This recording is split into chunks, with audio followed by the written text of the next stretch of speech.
สดีครับเดี๋ยวมื้อนี้ไปเจอกันอยู่หมายครับผมมื้อนี้ฝนกระตกลิ้นๆครับว่ามื้อนี้สิมีโตบ่ครับเดี๋ยวไปรอชมครับผมว่าสิมีโตบ่ครับ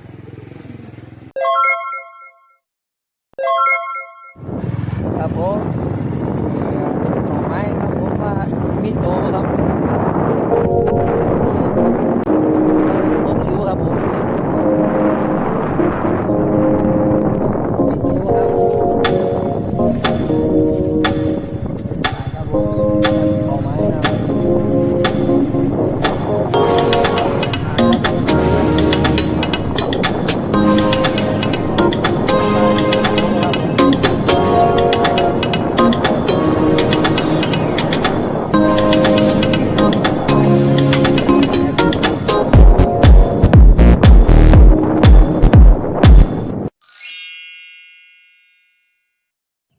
เดี๋ยวเอามาทำความสะอาดนะครับเดี๋ยวลุยกันครับผมว่าสิมีโตบ่ครับ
ปลาหน่อยกวนเปลี่ยนหมากหน่อยเนื้อ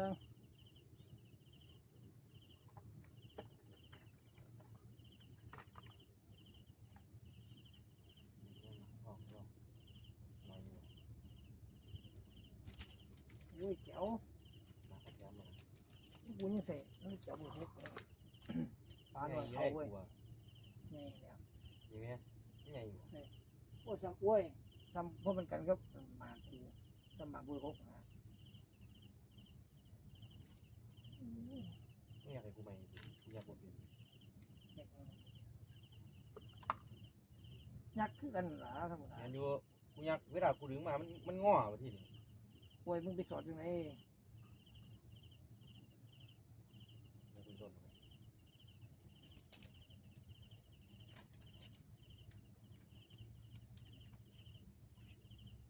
อุ้ยน้ำเมฆมาแล้วครับโดนแล้วครับน้ำเมฆครับนะครับน้ำเมฆครับใส่สวยแน่นอนครับนี่มาแล้วครับเตรียมที่จะมาแล้วครับ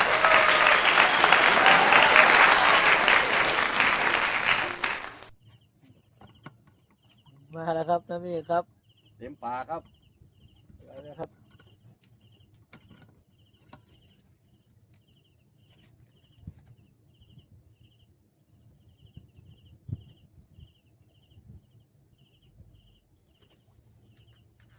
วิ่งปืดวิ่งปืด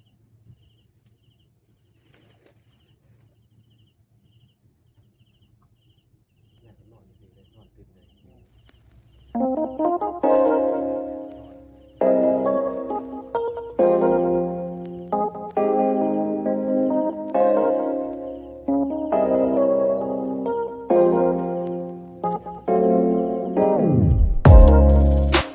ยัง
ตัดอีกทีสั่งดีเว้ย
โห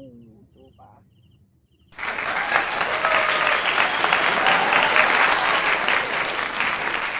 ไม่ขึ้นวะ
น้ำเมฆโดนอีกแล้วครับ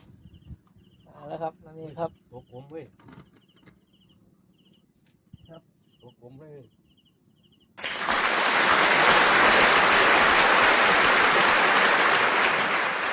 แม่นได้นี่ วันนี้วันกินข้าวร้ายได้ตัวอีกแล้วครับ ผมยังไม่ได้เลยครับ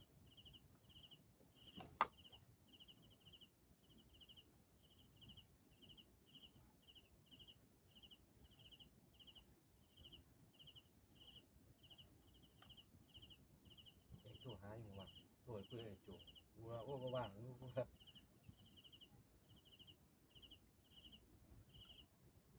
จู่คุยนั่นแล้วคุยงานนั่นจ้ะที่มันบอกว่าอยากไปดิไม่นี่ก็อยากไปอยู่หรอกมันไม่งานไปแล้วมันจะงานจะฟ้องกับลูกค้านี่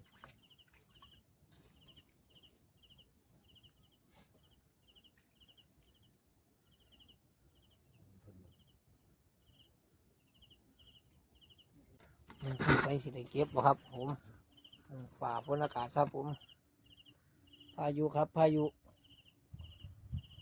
บรรยากาศที่ละครับบรรยากาศครับผมหมายครับครับติดตามช่องที่ ติดตามช่องน้ำเมฆนั่นนะครับผม ชิงหิวอุบลสายฮาเหมือนกัน ช่องไหนครับน้ำเมฆครับ ชิงหิวอุบลสายฮาครับ โอ้ ฝากกดติดตามด้วยนะครับ ครับผมน้ำเมฆครับเพิ่นมาทำคลิปเหมือนกันครับผมฝากติดตามนะครับชิงหลิวอุบนสาย5ครับผมบรรยากาศครับผมวันนี้พายุเขาแห้งมากครับโอ้มาขาวเบิดๆล่ะครับทั้งฝนทั้งลมปลากระบอกกินเหยื่อครับผลงานครับผมน้อยหนึ่งครับอันนี้ก็ขอปิดคลิปก่อนครับผม